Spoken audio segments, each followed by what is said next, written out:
संत समाज के बीच झगड़े करवाए जा रहे हैं, जो अपने से बड़ा किसी और को नहीं समझते हैं, वो कैसे योगी हैं।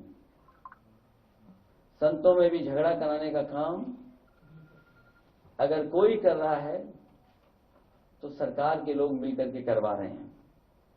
हमारे यहां कहा जाता है कि जो जितना बड़ा संत होता है, ये हमारी परंपरा रही है जो हम लोगों ने सीखी और समझी है और जानी है, कि हमारे यहां कहा जाता है कि जो जितना बड़ा संत होता है वो उतना ही कम बोलता है, और जब बोलता भी है तो जन कल्याण के लिए, इसलिए उसके वचन प्रवचन कहलाते हैं।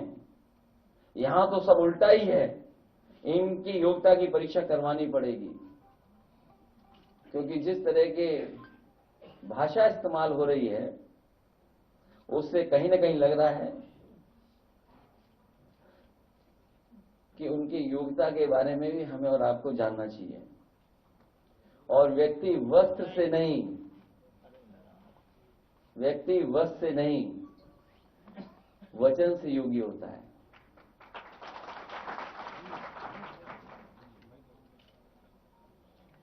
जो लोग हमेशा अमृत काल को याद दिलाते हैं, ये आजादी का नहीं बर्बादी का अमृत काल है, और नकारात्मक लोगों का भी। कलयुग में सब उल्टा होता है, ना तो समझो वही हो रहा है। जो कलयुग है उसमें उल्टा होता है और सब उल्टा कर रहे हैं लोग।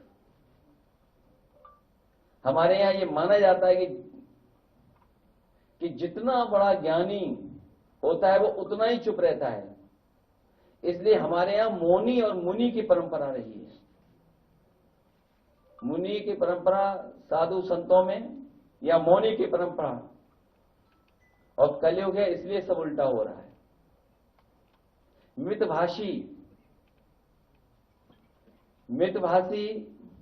वाचाल बन गए हैं आजकल।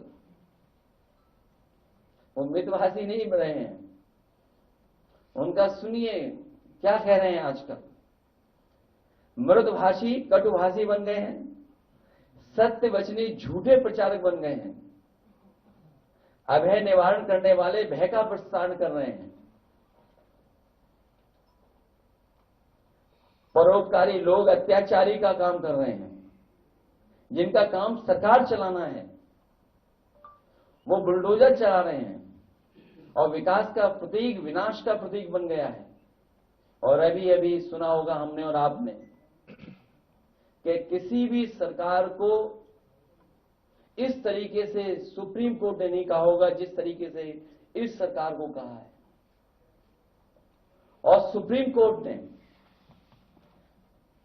जो कहा, ये पहली बार ऐसा हुआ है कि देश में पहली बार सुप्रीम कोर्ट ने बुलडोजर एक्शन के खिलाफ उत्तर प्रदेश सरकार पर 25 लाख का भारी भरकम जुर्माना लगाया है। अगर कहीं ऐसा हुआ हो तो बताइए।